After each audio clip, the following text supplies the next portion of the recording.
Hey guys, it's Andrew Murray here, and in this video, we're going to be going into Cardano, also known as Ada, ADA, and you're going to learn some really cool things about Cardano. Now, probably the big news that's coming out right now, and you should know this, is that now Cardano is available on Coinbase. We'll get to that a little bit later, but let's back up and talk about where Cardano started. So first off, it was named after an Italian physician and mathematician, Gerolamo Cardano. And like many people who are famous and are on Wikipedia and things like that, there was some stuff that went on in his life towards the end right here that was a little bit controversial. But he was a very interesting character, and he was a really well-renowned mathematician for his time. He did a lot of stuff in algebra, and obviously Charles Hoskinson has a connection with that because he's a mathematician. So Cardano is a little bit unique in that it is, one of the things about it is it's peer-to-peer reviewed. And this is obviously something that Charles Hoskinson is really passionate about. He was seeing all these other people that would just put out a white paper and throw it out there. Cardano's a little bit differently. What they did was they actually went through and created a peer-reviewed paper, and he actually went out and tried to find people that would find holes in it and be skeptical about it and be able to tear it apart. And that's the process that it went through. So it's a little bit different in that sense. The governance of Cardano is quite different as well. Speaking broadly about, just Bitcoin and cryptocurrency, Bitcoin is obviously the gold standard, and it's actually become very popular as a store of value, but it's not very practical for day-to-day applications. And then the next big Bitcoin or blockchain 2.0 came along, which was Ethereum. And Charles Hoskinson was actually one of the people that worked very closely on the Ethereum project before he broke off and created Cardano. And so one of the really interesting things about Ethereum was it allowed people to make smart contracts. And that could actually facilitate agreements, financial agreements when certain conditions are met. And it's actually become very, very popular because of that. Now, Cardano is really the third generation blockchain, and it's built on a lot of the, I guess you could say, flaws that were discovered in use case by those first two. And we're going to get into that in this video. So Cardano is public and open source blockchain, and it can run smart contracts and decentralized protocols. Now, it didn't start with a white paper. It was the first blockchain to be peer-reviewed by and developed by academic experts in the field. And that, I think, is very interesting when you look forward into the future about what Cardano has, because it's coming from a little bit different place. And I think that's important. So one of the problems with blockchain before Cardano, problems with Bitcoin and Ethereum, is that Bitcoin isn't very modifiable, and it just doesn't have a lot of use cases for payment. So it's traditionally called or thought of as a first generation blockchain. Then came along Ethereum, and Ethereum was really created as a platform for deploying smart contracts and decentralized apps so that it can still do that. But the main problems with Ethereum it's having right now are the high gas fees and the scalability. Now, even though those are issues, there's still hundreds of other blockchains that are built on top of the Ethereum blockchain. So Cardano is really part of the third generation blockchain, which includes other platforms like Polkadot, and you'll see, that's a popular crypto as well, because it really was set to address these sustainability issues, the high gas fees, and be something that people could actually use in practical day-to-day life without spending too much in fees. Hoskinson created Cardano with former Ethereum colleague Jerry Wood. After leaving Ethereum, there was a difference in opinion, and so he created Cardano, and there's a Cardano Foundation. It's also spearheaded by the IOHK, and that is a for-profit company. When they launched Cardano, they named it Ada, which doesn't really make a lot of sense in terms of the name Cardano, but it's named after the 19th century mathematician Ada Lovelace, a child of the English poet Lord Byron, and Lovelace is being credited as one of the world's first computer programmers. Now, one of the interesting things about Cardano is they have a full planned out sequence of how the roadmap is going to go. And that started back with Byron, the foundation. They just did the Shelley hard fork, which went through on March 1st. Now, when people hear about hard forks in cryptocurrency, typically what they've been exposed to is when there's a difference of opinion and then the blockchain goes in two different directions, and there's like the, Ethereum Classic and Ethereum. And so it's a divisive event. The hard fork for Shelley is not a divisive event. It is really just they're updating things and everyone is in agreement of the roadmap and they're just adding new things to it. Now, one of the most interesting things about Mary Shelley, which is actually interesting because she was one of the first science fiction writers. She wrote the classic book Frankenstein, which you've probably read, or maybe you've seen the movie like this.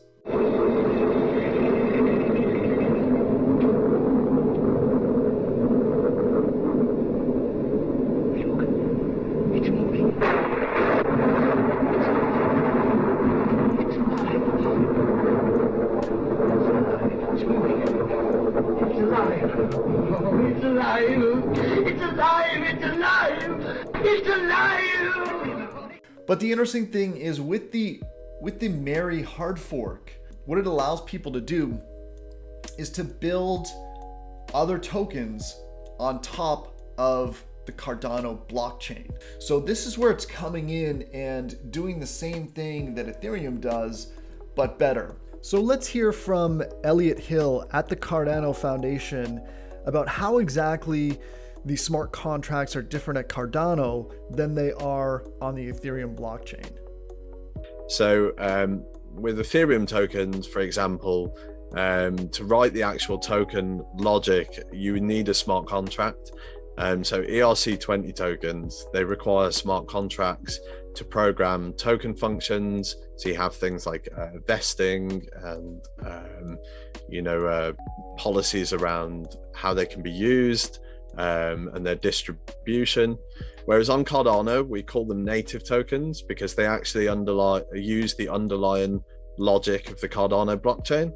So there's not a great amount of user specified smart code required to write a token. Instead, we use something called a minting policy.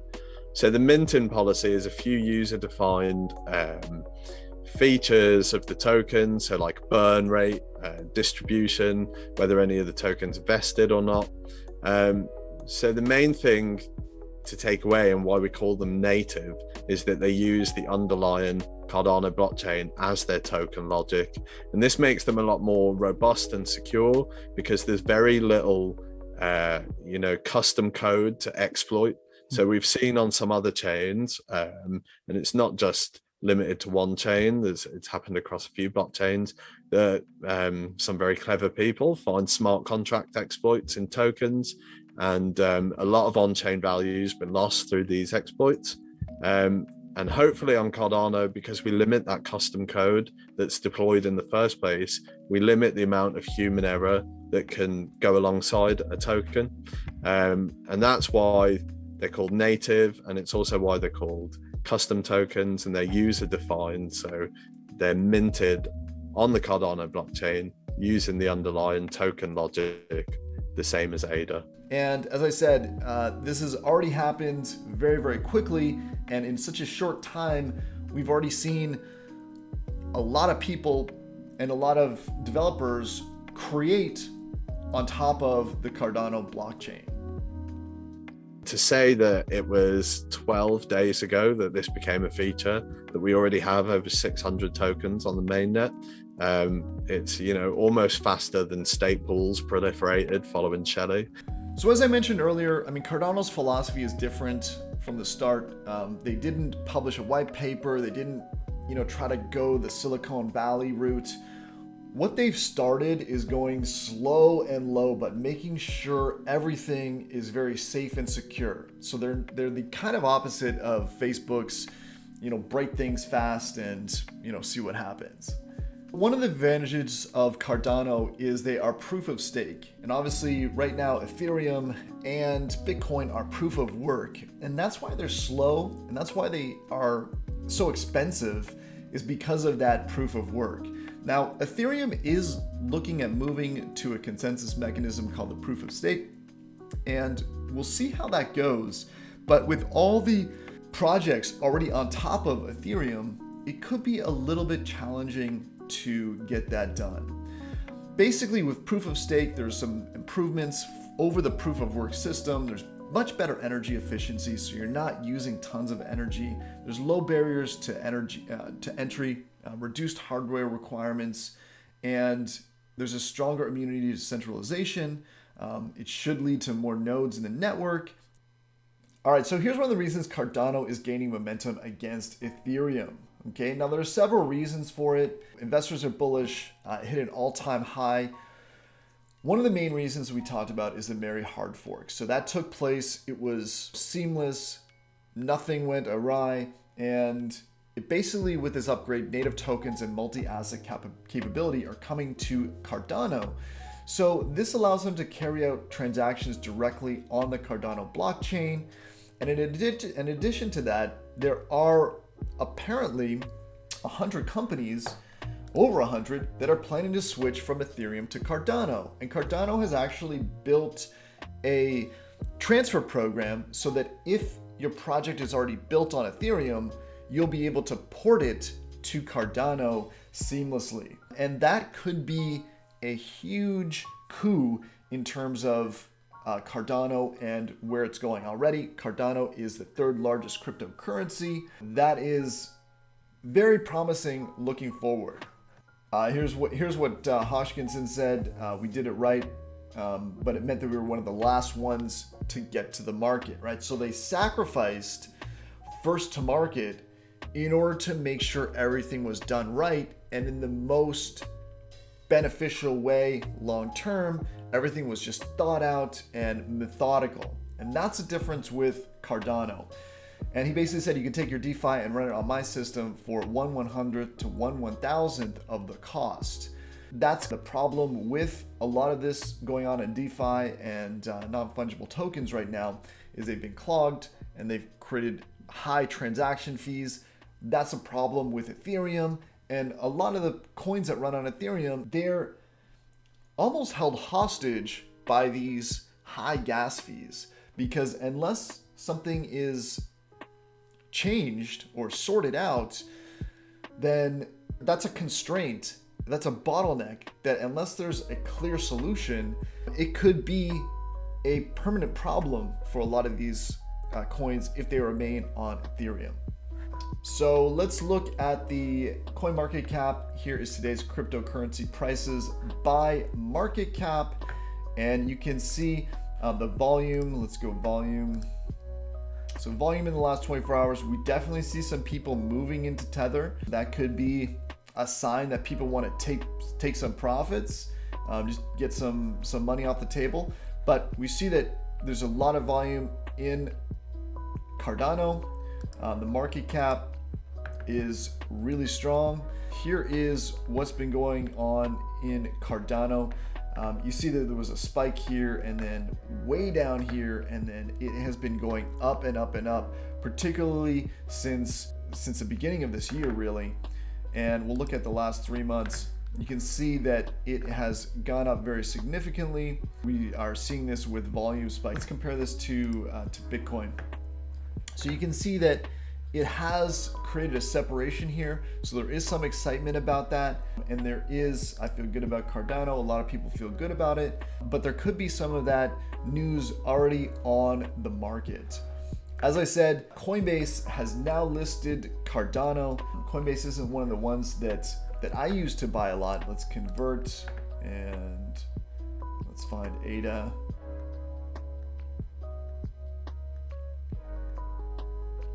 Cardano right here. So it's on the retail platform, so you can actually convert that and buy some Cardano right on Coinbase. And when you think about this, I mean, this is big. Coinbase has a ton of users, and now that they have this access to this third largest cryptocurrency, and we're talking about Cardano here, it's significant, because before that, I mean, Cardano was available on, where was it available on? It was available on Kraken, it was available on Binance. Historically, Americans in particular haven't had full access to all the offerings on Kraken and Binance. So it does make it very interesting when you think that, you know, such a popular cryptocurrency is not even one of the ones that Coinbase had listed. I think for price action moving forward, that's going to be very exciting.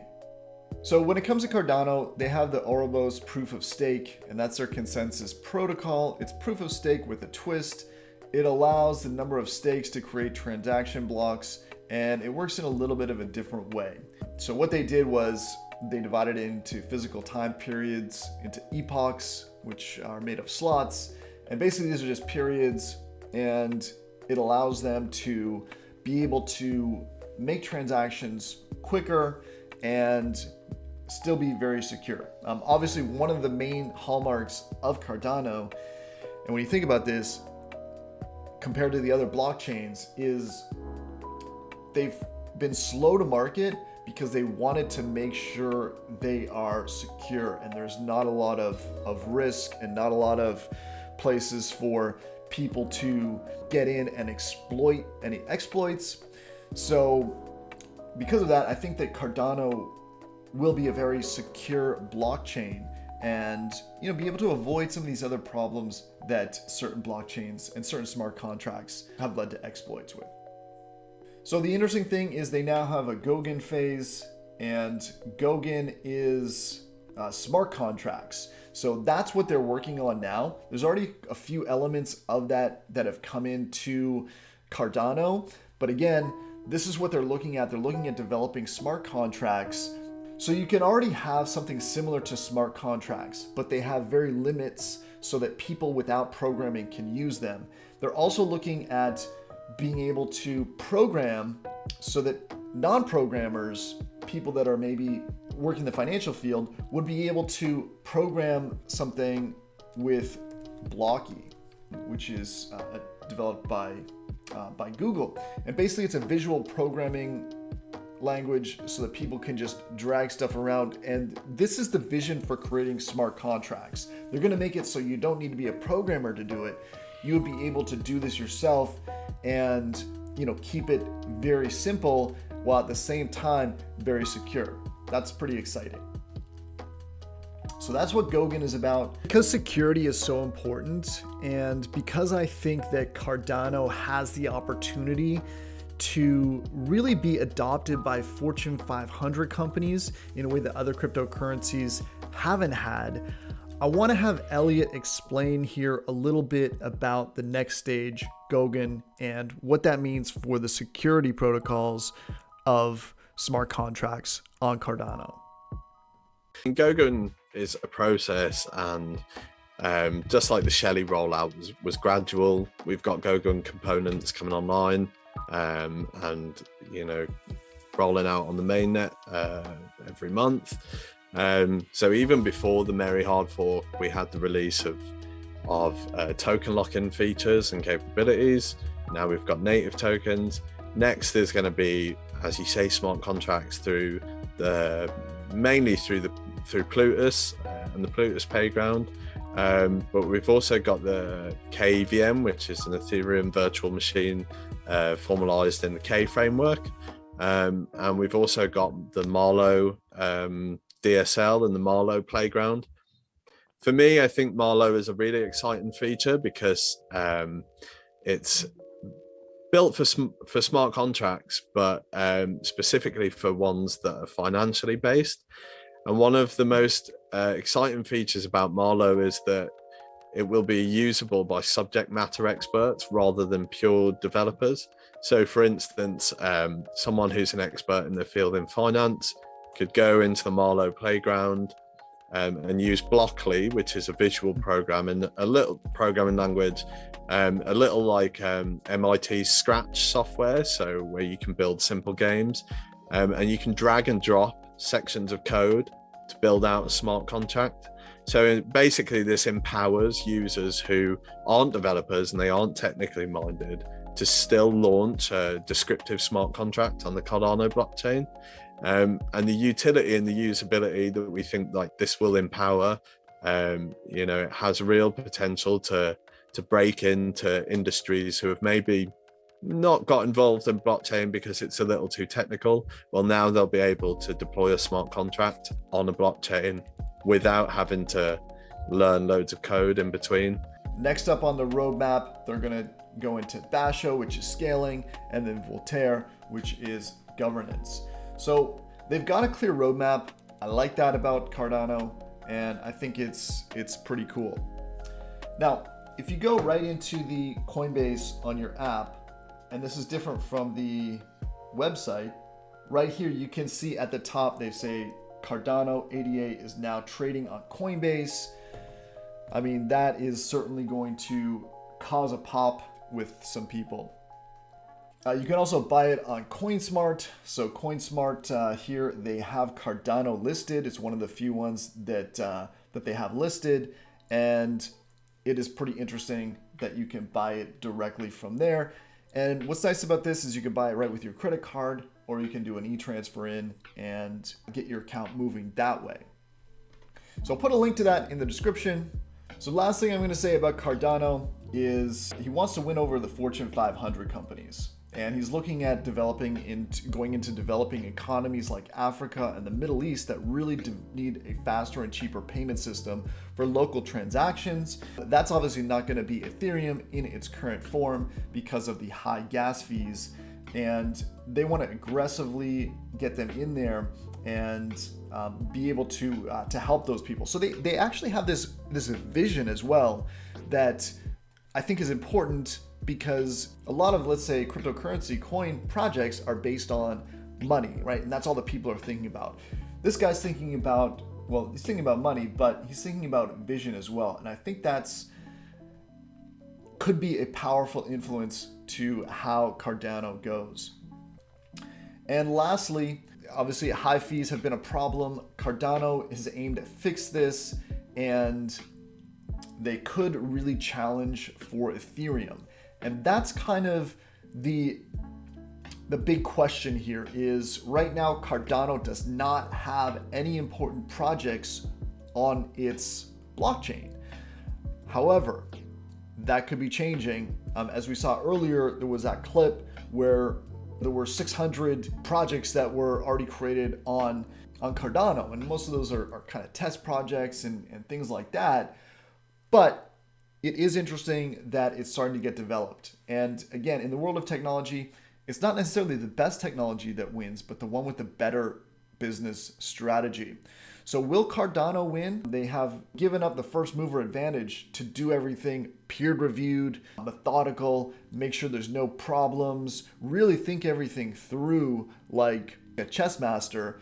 Or did they lose that first mover advantage, and is that going to go to someone like Ethereum or possibly Polkadot? Who's going to win that race and become the most practical application of the blockchain for payments? And that's what we're going to have to find out. So let me know in the comments what you think about Cardano, and if you think that it is going to be something that is going to grow significantly over time. And let me know what you think of Cardano. Are you excited about Cardano? Do you think that it's going to win this race to become the most practical application of the blockchain, or you think something else will? I'd love to hear your feedback, and let me know in the comments. Be sure to like and subscribe this video. I do really appreciate that. It does help me out. And let me know if you have any questions. All right, peace.